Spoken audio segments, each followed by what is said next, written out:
Hi friends, welcome to ಕ್ಷೇಮ recipes channel. ಇವತ್ತಿನ ವಿಡಿಯೋದಲ್ಲಿ ಚಿಕನ್ ಬಿರಿಯಾನಿ ಅಷ್ಟೇ ತುಂಬ ಟೇಸ್ಟಿಯಾಗಿರೋ ಮಶ್ರೂಮ್ ಬಿರಿಯಾನಿ ಹೇಗೆ ಮಾಡೋದು ಅಂತ ತಿಳಿಸ್ಕೊಡ್ತೀನಿ. ಮನೆಗೆ ಯಾರಾದರೂ ಗೆಸ್ಟ್ ಬಂದಿದ್ದಾಗ ಹಾಗೆ ಡಿನ್ನರ್ ಟೈಮಲ್ಲಿ ಒನ್ಸ್ ಟ್ರೈ ಮಾಡಿ ತುಂಬ ಟೇಸ್ಟಿಯಾಗಿ ಹಾಗೆ ಕಡಿಮೆ ಇಂಗ್ರೀಡಿಯೆಂಟ್ಸ್ ಯೂಸ್ ಮಾಡಿಕೊಂಡು ಈ ಮಶ್ರೂಮ್ ಬಿರಿಯಾನಿನ ಮಾಡ್ಕೋಬೋದು. ಅದರಲ್ಲೂ ಈಗ ಶ್ರಾವಣ ಆಗಿರೋದ್ರಿಂದ ಚಿಕನ್ ಯಾರ್ಯಾರು ತಿನ್ನಲ್ಲ ಅಂತ ಇರ್ತೀರಾ ಅವರು ಈ ಥರ ಒಂದ್ಸಲಿ ಮಶ್ರೂಮ್ ಬಿರಿಯಾನಿನ ಮಾಡ್ಕೊಳ್ಳಿ, ತುಂಬ ಟೇಸ್ಟಿಯಾಗಿರುತ್ತೆ. ಹಾಗಿದ್ರೆ ಹೇಗೆ ಮಾಡೋದು ಅಂತ ನೋಡೋಣ ಬನ್ನಿ. ನಾನಿಲ್ಲಿ 1 ಪ್ಯಾಕೆಟ್ ಮಶ್ರೂಮ್ನ ತೊಗೊಂಡಿದ್ದೀನಿ. ಇದನ್ನು ಉಪ್ಪು ಹಾಗೆ ಅರಿಶಿನ ಹಾಕಿ ಕ್ಲೀನಾಗಿ ತೊಳ್ಕೊಂಡು ಒಂದರಲ್ಲಿ 4 ಭಾಗ ಮಾಡಿಟ್ಕೊಂಡಿದ್ದೀನಿ. ಈಗ ಮಸಾಲೆಗೆ ರೆಡಿ ಮಾಡ್ಕೊಳ್ಳೋಣ.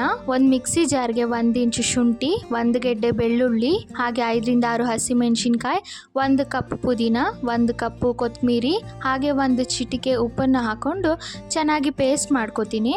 ಹಾಗೆ ನಾನಿಲ್ಲಿ ಸ್ಟವ್ ಮೇಲೆ ಕುಕ್ಕರ್ ಇಟ್ಕೊಂಡಿದ್ದೀನಿ. ಕುಕ್ಕರ್ಗೆ 5 ರಿಂದ 6 ಟೇಬಲ್ ಸ್ಪೂನಷ್ಟು ಎಣ್ಣೆ ಹಾಕೋತೀನಿ. ಎಣ್ಣೆ ಎಲ್ಲ ಬಿಸಿ ಆದಮೇಲೆ 1 ಟೇಬಲ್ ಸ್ಪೂನಷ್ಟು ಸಾಸಿವೆ ಹಾಕೋತೀನಿ. ಸಾಸಿವೆ ಎಲ್ಲ ಚಟಪಟ ಆದಮೇಲೆ ಮಸಾಲ ಐಟಮ್ ಹಾಕೋತೀನಿ. ಚಕ್ಕೆ, ಲವಂಗ, ಮರಾಠಿ ಮೊಗ್ಗು, ಪಲಾವ್ ಎಲೆ, ಹಾಗೆ ಸೋಂಪು, ಹಾಗೆ 1 ಗಾತ್ರದಷ್ಟು ಮೀಡಿಯಮ್ ಸೈಜ್ ಈರುಳ್ಳಿನ ಉದ್ದು ಕಟ್ ಮಾಡ್ಕೊಂಡಿದ್ದೀನಿ. ಇದು ಗೋಲ್ಡನ್ ಬ್ರೌನ್ ಬರೋವರೆಗೂ ಚೆನ್ನಾಗಿ ಫ್ರೈ ಮಾಡ್ಕೋಬೇಕು.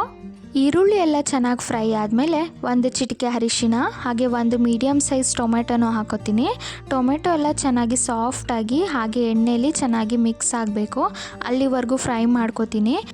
ಇದಾದಮೇಲೆ 1.5 ಟೇಬಲ್ ಸ್ಪೂನ್ ಧನಿಯಾ powder, 1.5 table spoon garam masala, 1/2 table spoon salt, ಹಾಗೆ 1 ಕಪ್ಪಷ್ಟು ಮೊಸರನ್ನ ಹಾಕ್ಕೊಂಡು ಚೆನ್ನಾಗಿ ಫ್ರೈ ಮಾಡ್ಕೋಬೇಕು.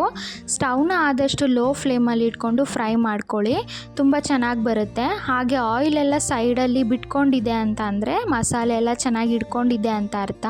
ಹಾಗೆ ನಾನು ಫಸ್ಟ್ ಏನು ಮಸಾಲ ಪೇಸ್ಟ್ನ ರೆಡಿ ಮಾಡಿಟ್ಕೊಂಡಿದ್ದೆ ಅದನ್ನು ಹಾಕ್ಕೊಂಡು ಚೆನ್ನಾಗಿ ಫ್ರೈ ಮಾಡ್ಕೋತೀನಿ. ಹಸಿ ಸ್ಮೆಲ್ಲೆಲ್ಲ ಹೋಗೋವರೆಗೂ ಚೆನ್ನಾಗಿ ಫ್ರೈ ಮಾಡ್ಕೋಬೇಕು. 1-2 ನಿಮಿಷ ಫ್ರೈ ಮಾಡಿಕೊಂಡ್ರೆ ಸಾಕಾಗುತ್ತೆ. ಈ ಥರ 1-2 ನಿಮಿಷ ಫ್ರೈ ಮಾಡ್ಕೊಂಡಿದ್ದಾದಮೇಲೆ ಇದಕ್ಕೆ ನಾವು ಆಗಲೇ ತೊಳೆದಿಟ್ಕೊಂಡಿರೋ ಮಶ್ರೂಮ್ ಇತ್ತಲ್ಲ ಅದನ್ನು ಸೇರಿಸ್ಕೋಬೇಕು. ಮಸಾಲೆ ಎಲ್ಲ ಮಶ್ರೂಮ್ಗೆ ಚೆನ್ನಾಗಿ ಹೊಂದ್ಕೊಳ್ಳೋವರೆಗೂ ಮಿಕ್ಸ್ ಮಾಡ್ಕೋಬೇಕು. ಮಶ್ರೂಮ್ ಬೇಗ ಬೇಯುತ್ತೆ, ಆದ್ದರಿಂದ 5 ರಿಂದ 6 ನಿಮಿಷ ಬೇಯಿಸ್ಕೊಂಡ್ರೆ ಸಾಕಾಗುತ್ತೆ. ಮಶ್ರೂಮು ಸ್ವಲ್ಪ ಜಾಸ್ತಿನೇ ತೊಗೊಳ್ಳಿ, ತುಂಬ ಚೆನ್ನಾಗಿರುತ್ತೆ. ನಾನಿಲ್ಲಿ 2 ಗ್ಲಾಸ್ ಅಕ್ಕಿಗೆ 1 ಪ್ಯಾಕೆಟ್ ಮಶ್ರೂಮ್ನ ತೊಗೊತಾ ಇದ್ದೀನಿ. ಈಗ ಮಶ್ರೂಮ್ ಎಲ್ಲ ನೀರು ಬಿಟ್ಕೊಂಡು ಚೆನ್ನಾಗಿ ಗ್ರೇವಿ ಟೆಕ್ಸ್ಚರ್ಗೆ ಬಂದಿದೆ. ನೆನೆಸಿಟ್ಟಿರೋ ಅಕ್ಕಿನ ಹಾಕೋತೀನಿ. ನಾನಿಲ್ಲಿ ಸೋನಾ ಮಸೂರಿ ರೈಸ್ನ ಯೂಸ್ ಮಾಡ್ಕೊಂಡಿದ್ದೀನಿ. ನಿಮ್ಗೆ ಯಾವ ರೈಸ್ ಬೇಕೋ ಆ ರೈಸ್ನ ಯೂಸ್ ಮಾಡ್ಕೋಬೋದು. ಈಗ 1 ಕುದಿ ಬಂದಿದ್ದಾದಮೇಲೆ 2 ಗ್ಲಾಸ್ ಅಕ್ಕಿಗೆ 3 ಗ್ಲಾಸ್ ಅಷ್ಟು ನೀರನ್ನ ಹಾಕ್ಕೊಂಡು ಚೆನ್ನಾಗಿ ಮಿಕ್ಸ್ ಮಾಡ್ಕೋತೀನಿ. ಈ ಟೈಮಲ್ಲಿ ಉಪ್ಪು, ಖಾರ, ಮಸಾಲೆ ಏನಾದರೂ ಕಮ್ಮಿ ಅನ್ನಿಸ್ತು ಅಂತ ಅಂದರೆ ಸೇರಿಸ್ಕೋಬೋದು. ನನಗೆ ಸಾಲ್ಟ್ ಕಮ್ಮಿ ಇದೆ ಅನ್ನಿಸ್ತು, ಹಾಕ್ಕೊಂಡಿದ್ದೀನಿ. ಹಾಗೆ ಅರ್ಧ ಗಾತ್ರದಷ್ಟು ನಿಂಬೆಹಣ್ಣ ಹಾಕೋತೀನಿ. ಸಣ್ಣದಾಗಿ ಕಟ್ ಮಾಡಿಟ್ಕೊಂಡಿರೋ ಪುದೀನ, ಕೊತ್ತಂಬರಿನ ಹಾಕ್ಕೊಂಡು ಚೆನ್ನಾಗಿ ಮಿಕ್ಸ್ ಮಾಡ್ಕೋತೀನಿ. 1 ಕುದಿ ಬಂದಿದ್ದಾದಮೇಲೆ ಕುಕ್ಕರ್ ಲಿಡ್ನ ಕ್ಲೋಸ್ ಮಾಡಿ 2 ವಿಷಿಲ್ ಕೂಗಿಸ್ಕೋತೀನಿ. ಈಗ 2 ವಿಷಿಲ್ ಕೂಗಿದೆ. ಕುಕ್ಕರ್ ಲಿಡ್ನ ಓಪನ್ ಮಾಡಿ ನೋಡೋಣ. ನೋಡಿ, ಫ್ಲೇವರ್ ಅಂತೂ ತುಂಬ ಚೆನ್ನಾಗಿ ಬಂದಿದೆ. ಹಾಗೆ ಮಶ್ರೂಮ್ ಕೂಡ ತುಂಬ ಸಾಫ್ಟಾಗಿ ತುಂಬ ಚೆನ್ನಾಗಿ ಬೆಂದಿದೆ. ನೀವು ಇದನ್ನು ರಾಯ್ತ ಜೊತೆ ಬೇಕಾದರೂ ಸರ್ವ್ ಮಾಡ್ಬೋದು. ಹಾಗಿದ್ರೆ ನೋಡಿದ್ರಲ್ಲ, ತುಂಬ ಟೇಸ್ಟಿಯಾಗಿ ಕಡಿಮೆ ಇಂಗ್ರೀಡಿಯೆಂಟ್ಸ್ ಯೂಸ್ ಮಾಡಿಕೊಂಡು ಹೇಗೆ ಮಶ್ರೂಮ್ ಬಿರಿಯಾನಿ ಮಾಡೋದು ಅಂತ. ನೀವು ಒಂದ್ಸಲಿ ಮನೇಲಿ ಟ್ರೈ ಮಾಡಿ ಹೇಗೆ ಬಂತು ಅಂತ ನನಗೆ ಕಮೆಂಟ್ ಬಾಕ್ಸಲ್ಲಿ ತಿಳಿಸಿ.